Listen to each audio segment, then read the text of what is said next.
I'm Simon Watts, a wildlife cameraman and filmmaker, and I've been given the privilege to make this and 5 more vlogs based on and around the beautiful River Cole. This is a partnership led by Warwickshire Wildlife Trust called Love Your River Cole, #Lyric or abbreviated Lyric, and funded by the Green Recovery Challenge Fund, which is in conjunction funded by the National Lottery Heritage Fund.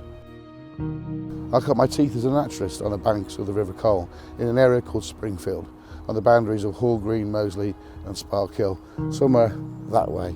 So I come at this project with a lot of motivation. In fact, in next month's vlog, vlog 3, we'll be heading to Springfield for some fantastical history, but that's for next month.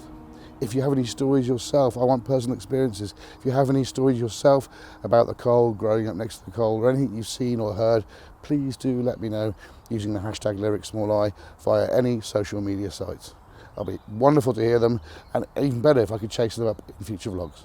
Vlog 2 is going to be a special vlog because we're going to be concentrating on an amazing site called Castle Bromwich Hall Gardens and Parkland. They're set a mere 200 metres from the banks of the Cole, right in the heart of industrial Birmingham, and they're simply a gem. The gardens themselves date back to the 17th and 18th century, and they've been restored to their prime, to their periodic prime. In fact, if you're a fan of history or period dramas, this is the place you want to come to, just to spark your imagination. Without further ado, I'm going to pop in just now and get myself a drink and a piece of cake.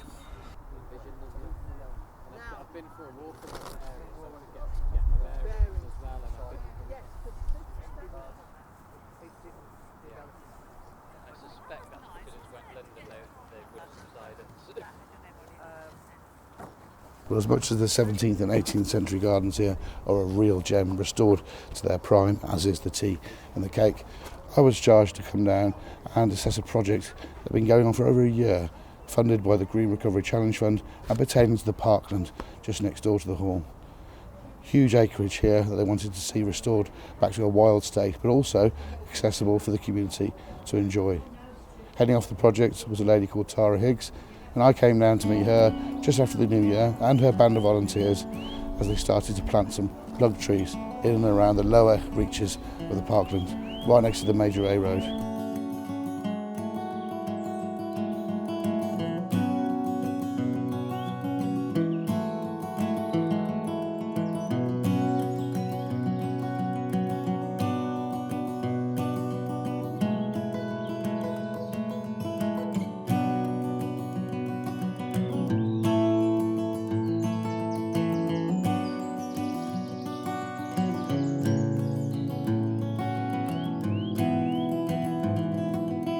So for me, being out here today planting the trees is just fantastic. It's about giving back to this parkland that's a vital green space in the community, and it's also a really nice sort of final sort of act as the project comes to a close as well.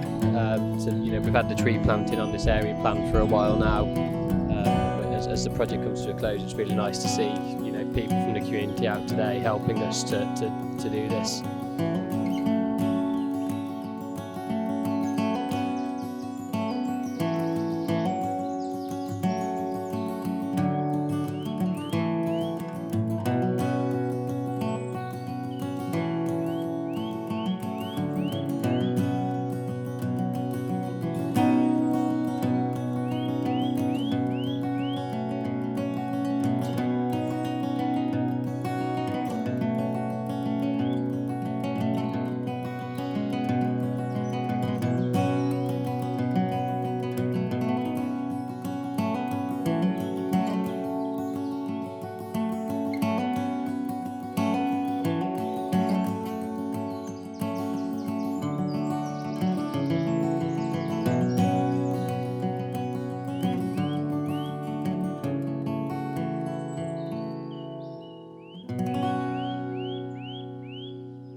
That was great to see. I think there's an old Indian proverb that says, "Blessed are those that plant trees under whose shade they may never sit." I'm not sure that Tara and the gang are that old, but it's a wonderful premise. Now, I realised on my arrival that I really was coming to the very last part of this project duration, and obviously the very final elements. Tara and the gang of volunteers have done so much already to this wonderful parkland. But I was able to catch up with Tara during a very important final part, where a wonderful plant hire company, L. Lynch, had provided some well-needed large machinery to create a scrape down on the lower end, the marshy lower end of the parkland here. The machinery came in on tracks. It was very large indeed, but it was a joy to see such incredible artistry, if you want, from the controllers of these big rigs as they manipulated the soil down there to create this wonderful shallow scrape. A shallow scrape that will be using natural water, so the natural water table level down there, but also the runoff from the hill here all the way down towards the marsh itself.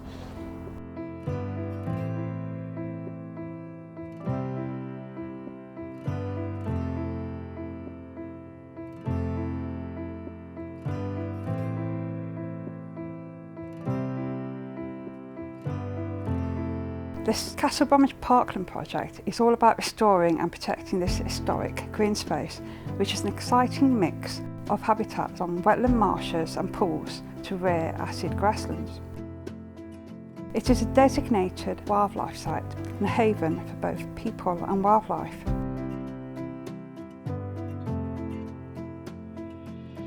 We have set out to restore the grassland areas which have been lost to scrub encroachment, to reinstate a part of the historic Western Avenue of trees, and complete wetland and pond improvements which have involved scrapes and a large amount of wildflower planting, as well as improving pathways and access.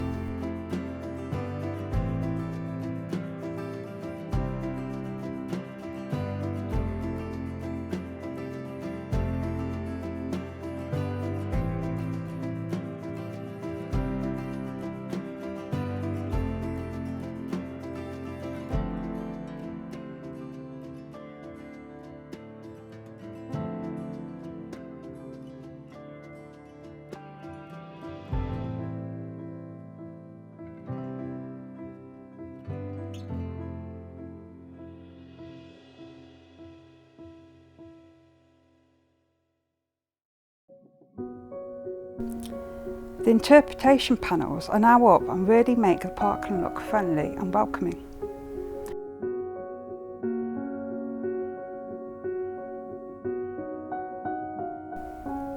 It has been a rewarding project. I've enjoyed working on this range of different habitats, each throwing up their own challenges. I've loved meeting all the local people, talking about their experiences growing up here, as well as working with volunteers. They, along with all my team, have been key to the parkland's success. We hope we can continue, and we are looking to win further funding to make sure all our efforts and successes are not lost. So please come along to the Castle Bromwich or Parkland and see what wildlife you can discover.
You would have seen there the list of plugs that Tara and the gang have planted since that wetland restoration, since the restoration of the scrape.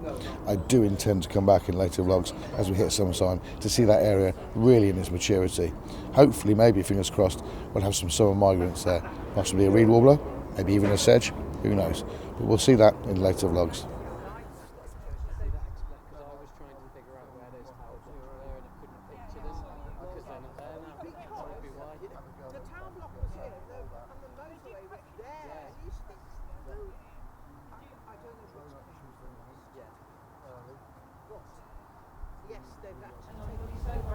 The cherry on the cake, of course, was a fantastic open day for the parkland to celebrate its new identity.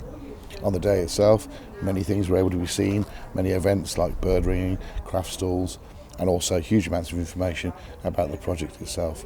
We're even joined by the Mayor of the West Midlands, Andy Street, together with the MP for the local district, Saqib Bhatti.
It really was so good to see the hard work and effort by Tara and the gang and everybody involved with Castle Bromwich Hall, Gardens and Parkland get the recognition they deserve. This place is an absolute gem, and I can't wait to come back in future years as it develops again and again and again. Of course, as with every vlog with Lovely River Cole and being a wildlife filmmaker, I'm going to bring you a little bit of the best of the wildlife you can see on and about the Cole itself. And with vlog 2, that's actually involving a little bit of citizen science and Britain's rarest mammal. That's Ratty from Wind in the Willows, the water vole nonetheless. Water voles have had a crashing decline in recent decades, although were found quite widely within the project area over many years. One of the key hopes of the Lovely River Cole project is that we can see the return of the water vole. A lot of work has already been done to preserve fantastic habitat for the water vole within the project area, although none of this comes to fruition until we have the data to see if potentially the voles are returning. And that comes down to you, yes you. This is where we need citizen science. We need an army of vole watchers or vole observers, if we can, on and about the Cole. There are certain signs of water vole that you just can't miss. Little stacks of chewed grass stems and riverside vegetation, and crucially, at the end of the stems, cut at an almost 45-degree angle. Also, they're quite clean mammals and they have latrines. This is an area where they'll go and poop. If you do find these latrines, the poop itself is quite distinctive because it's almost exactly the same size as Tic Tacs. Any of you out there know the sweets Tic Tacs, you'll know what I mean. But it's often said one of the most obvious telltale signs of water vole is hearing that plop. That's the water voles almost diving into the water from their burrows. So, looking for burrows, looking for chewed vegetation, looking for latrines. Should you encounter a water vole's territory, you may even be lucky enough to see one swimming along, or this can be quite quick. They look like little furry surface torpedoes. I'm glad to say that in Warwickshire we have a few gems of water vole territories that are really quite active. One of them is down at Marston Junction by the Birmingham Canal, and last year I went down with a stake, an apple and a trail cam to see if I could catch one of these little critters up close, and what a privilege. I came back, checked the footage, and this is what I saw. Enjoy.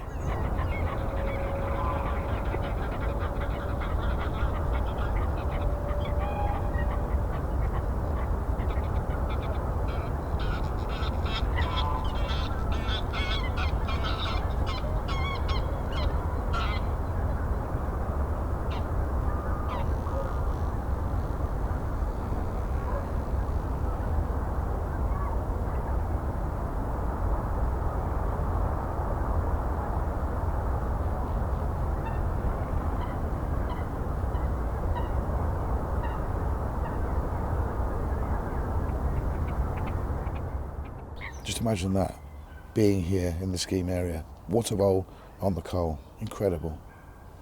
Well guys, from Castle Bromwich Hall Gardens and Parkland, have a vlog 2, that's it. Vlog 3 is not far away, I can't wait to join you then. But between now and then, do enjoy the coal yourself. Do remember, if you have any stories or any personal experiences or any information you want to give me about the coal, #lyric with a small I on any social media site will reach me. But between now and then, still do wrap up warm, there's a chill out there, but let's all head off into spring, and I'll see you in a few weeks. Bye bye.